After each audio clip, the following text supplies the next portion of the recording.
Ya, perkenalkan nama saya Laswardi Nurdin. Saya lahir di Banda Aceh tahun 1965.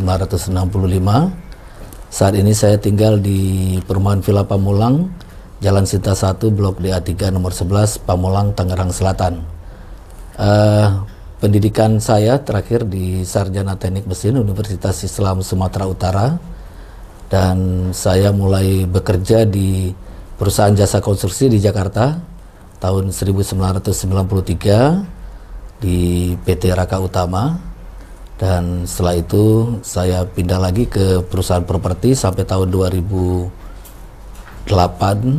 Kemudian saya pindah sekali lagi ke perusahaan properti sampai tahun 2013, dan akhirnya saya bergabung di PT Alkon Indo Sertifikasi dari 2013 sampai dengan saat ini sebagai manajemen representatif. PT Alkon Indo Sertifikasi adalah perusahaan yang bergerak di jasa audit SMK 3 PP 50, dan juga sehari-hari saya sebagai Ketua Umum di Perkumpulan Ahli Keselamatan Konstruksi Indonesia, dan juga sebagai anggota Komite Keselamatan Konstruksi Kementerian PUPR, anggota Dewan K3 Nasional di Kementerian Ketenagakerjaan, dan anggota Komisi Teknis SNI untuk alat pelindung diri dan alat pelindung kerja konstruksi. Demikian sekilas data diri saya. Terima kasih.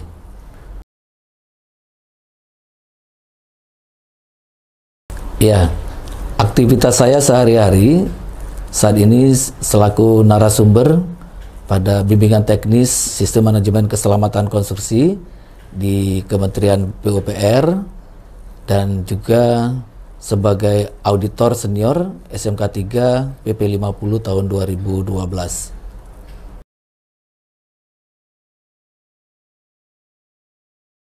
Ya, PAKI itu dulunya bernama A2K4 Indonesia, yaitu Asosiasi Ahli Keselamatan dan Kesehatan Kerja Konstruksi Indonesia.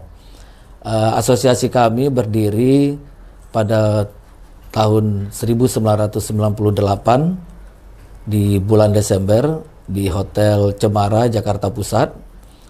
Pada saat itu kami selaku pemegang sertifikat ahli K3 konstruksi dari Kementerian Ketenagakerjaan pada tahun 1998 bertekad untuk mendirikan asosiasi. Nah, dari perjalanan kami dari tahun 98, kemudian kami terdaftar sebagai asosiasi yang diakreditasi oleh Lembaga Pengembangan Jasa Konstruksi Nasional atau LPJKN, dan pada tahun 2020 kami berubah namanya dari A2K4 Indonesia menjadi Perkumpulan Ahli Keselamatan Konstruksi Indonesia. Nah, itu ada ceritanya, karena pada saat kami harus mengakreditasi ulang asosiasi kami di Kementerian Hukum dan HAM, di Direktorat Jenderal Administrasi Hukum Umum AHU, ya, kita tidak boleh ada singkatan dengan angka. Jadi akhirnya kita sepakat mengadakan munaslup dan berganti nama dari A2K4 Indonesia menjadi Perkumpulan Ahli Keselamatan Konstruksi Indonesia. Ya, jadi semenjak kami berdiri dengan nama Asosiasi Ahli K3 Konstruksi Indonesia atau A2K4 Indonesia sampai berganti nama menjadi Perkumpulan Ahli Keselamatan Konstruksi Indonesia atau PAKI, banyak yang sudah kami berikan sumbangsi terkait dengan perkembangan K3 di Indonesia, dan sekarang ini di Kementerian PUPR sedang menggalakkan bagaimana sistem manajemen keselamatan konstruksi. Anggota kami itu sejak terbitnya Peraturan Menteri PU nomor 09/2008. Jadi pada saat itu, pada saat peraturan Menteri PU tahun 09 2008, kami sudah aktif membantu pemerintah dalam hal menerbitkan peraturan terkait SMK 3 konstruksi.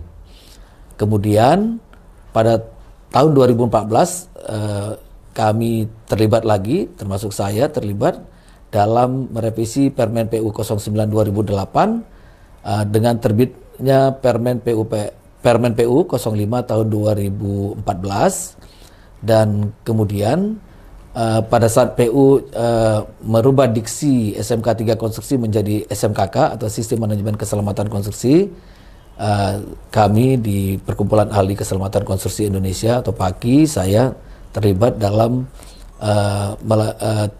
lahirnya revisi Permen PU 05 tahun 2014 dengan lahirnya Permen PUPR 21 tahun 2019 tentang Sistem Manajemen Keselamatan Konstruksi, dan terakhir tahun 2020 dilakukan revisi lagi dengan terbitnya Permen PUPR nomor 10 tahun 2021, dan di situ saya selaku Ketua Umum PAKI ikut terlibat dalam lahirnya Permen PUPR tersebut.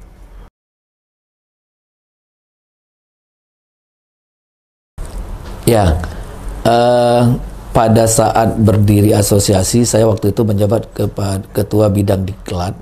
Setelah itu menjadi Sekretaris Jenderal, dan di 2012 itu saya terpilih menjadi Ketua Umum di Asosiasi Ahli K3 Konstruksi Indonesia. Kemudian pada saat Munas 2020 kita sudah berganti nama menjadi Perkumpulan Ahli Keselamatan Konstruksi Indonesia.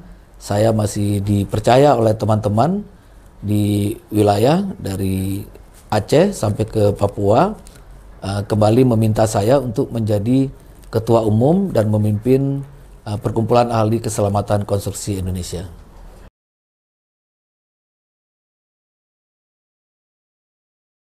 Jadi ceritanya begini, pada saat saya bekerja di perusahaan jasa konstruksi tahun 93, dan pada tahun 95 itu perusahaan yang tempat saya bekerja itu ingin menerapkan sistem ISO. Jadi awalnya saya mulai dari ISO 9001. Nah, pada saat itu saya di training, ISO itu masih yang standar yang lama. Nah, berjalan waktu setelah training dan workshop ISO 9001, ternyata memang perusahaan belum bisa untuk menerapkan standar tersebut di dalam sistem manajemen mutu. Jadi walaupun kita sudah memberikan pelayanan yang baik, namun belum bersistem.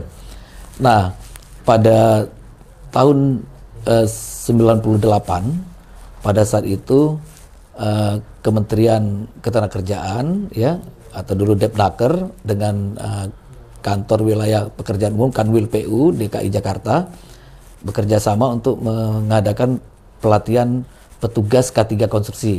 Nah, saya diminta oleh perusahaan untuk ikut di dalam pelatihan K3 konstruksi. Nah, itu awal saya terjun sebagai karyawan yang menggeluti K3 konstruksi. Nah, kemudian dilanjutkan dengan mengambil sertifikasi ahli K3 konstruksi. Nah, setelah selesai pelatihan, itulah kita bentuk asosiasi. Kemudian saya diminta untuk membantu perusahaan supaya di dalam pelaksanaan kegiatan konstruksi bisa tidak terjadi kecelakaan, dan saya masih memegang waktu itu sebagai site engineer mechanical electrical di perusahaan saya. Nah, berkembang waktu, saya terus kita di asosiasi waktu itu mendapat kesempatan untuk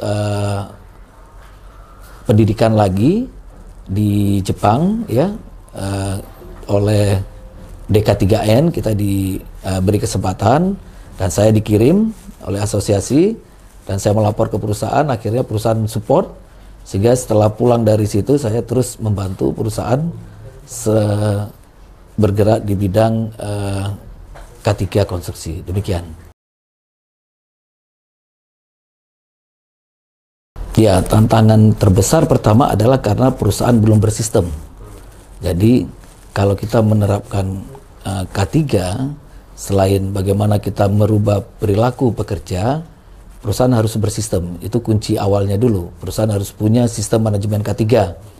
Nah, karena bagaimanapun berjalannya kita dalam menerapkan K3 konstruksi haruslah punya prosedur, punya manual, dan bisa kita kaji ulang bagaimana penerapan K3 di proyek kita. Jadi ada audit internal seperti itu. Nah, justru yang sudah duluan malah perusahaan waktu itu bergerak bersepakat untuk menjalankan SMM, Sistem Manajemen Mutu ISO 9001. Ya, waktu itu jalan ISO 9001, saya sebagai lead auditor internal waktu itu.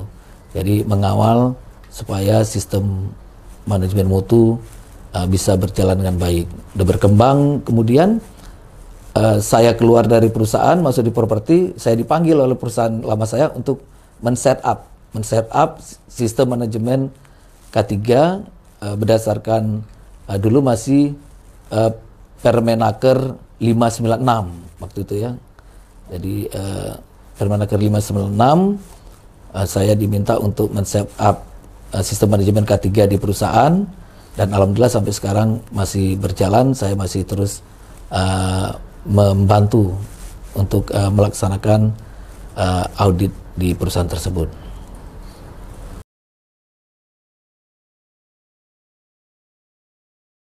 Ya, jadi A2K4 itu berdiri alumni dari pelatihan ahli K3 Konstruksi Indonesia yang pertama di Indonesia, angkatan pertama. Jadi waktu itu ada sekitar 48 orang kalau tidak salah saya itu bersepakat. Setelah selesai pelatihan, kita bersepakat untuk mendirikan asosiasi. Nah, waktu itu sudah ada asosiasi A2K3 namanya, Asosiasi Ahli K3 ya. Kemudian kita bersepakat untuk tambah konstruksinya, maka menjadi A2K4 Indonesia. Nah, jadi awalnya dari situ kita sepakat dengan teman-teman bagaimana kalau kita supaya bisa terus saling berkomunikasi, saling bertukar pikiran tentang penerapan K3 konstruksi di kegiatan proyek kita. Akhirnya kita membentuk, dan saya didorong oleh teman-teman untuk duduk di kepengurusan. Nah, dari situ awalnya saya duduk di bidang diklat, berkembang menjadi A2K4 Indonesia, sudah ada beberapa cabang. Kemudian saya dipercaya menjadi sekretaris jenderal, 2 periode saya sebagai sekjen. Kemudian saya diminta untuk menjadi ketua umum di A2K4 Indonesia sebelum berubah namanya menjadi Perkumpulan Ahli Keselamatan Konstruksi Indonesia atau PAKI. Demikian.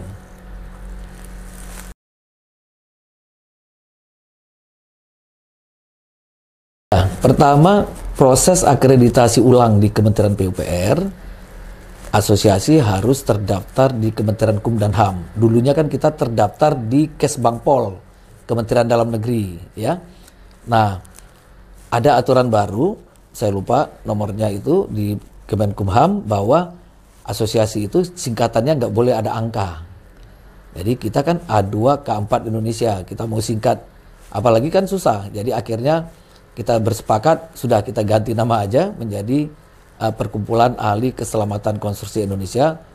Kebetulan juga saya ikut membidani lahirnya Permen PUPR nomor 1 tahun 2019, yang diksi barunya adalah keselamatan konstruksi, di mana K3 sudah ada di dalam sistem manajemen keselamatan konstruksi. Maka kita berubah nama, sepakat di dalam Munaslup dari DPW dari Aceh sampai Papua menjadi namanya PAKI atau Perkumpulan Ahli Keselamatan Konstruksi Indonesia.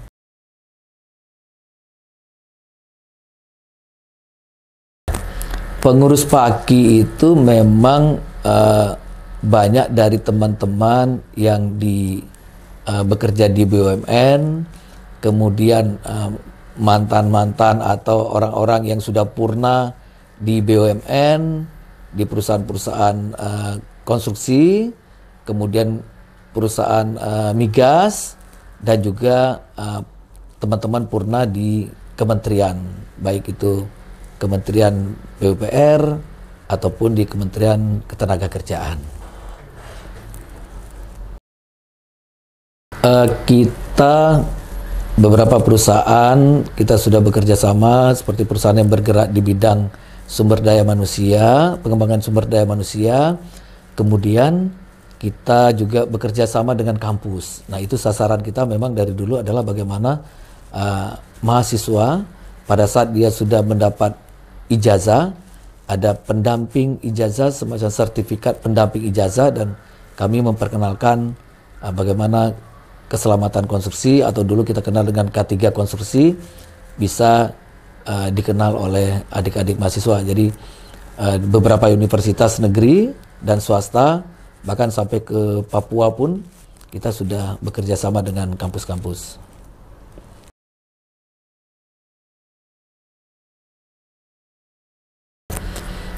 Target PAKI itu adalah pertama, bagaimana kampus itu, terutama jurusan teknik, punya jurusan keselamatan konstruksi. Nah, kalau yang S2-nya sudah ada universitas yang punya, dan nanti juga universitas ternama yang di Indonesia juga akan membuka S2 keselamatan konstruksi, tapi kami inginnya dari mulai S1 kalau bisa ada jurusan terkait dengan keselamatan konstruksi, atau di luar teman-teman menyebutnya K3 konstruksi. Kalau penghargaan yang resmi seperti ada secara seremonial, malah kami bukan mendapat penghargaan, kami memberi penghargaan. Karena PAKI adalah bagaimana mendorong dunia konstruksi untuk berinovasi. Justru kami tidak mengharapkan penghargaan dari luar kepada kami, tapi kami yang memberikan penghargaan keluar. Jadi kami sudah mengadakan satu event terkait dengan penghargaan kepada insan-insan atau perusahaan bergerak di bidang konstruksi untuk berinovasi. Dan kami lakukan itu di salah satu hotel berbintang di Jakarta dengan nama Indonesian Construction Safety Award. Jadi itu yang kita coba terus menggalakkan lagi. Mestinya kita per 2 tahun, kita sudah lakukan tahun ini. Cuman karena pandemi, jadi kalau kita tidak buat dalam off air, rasanya penghargaan itu kurang begitu terasa ya. Jadi sehingga kita tunggu setelah pandemi, nanti kita akan buat untuk yang kedua, ketiga, dan seterusnya. Demikian.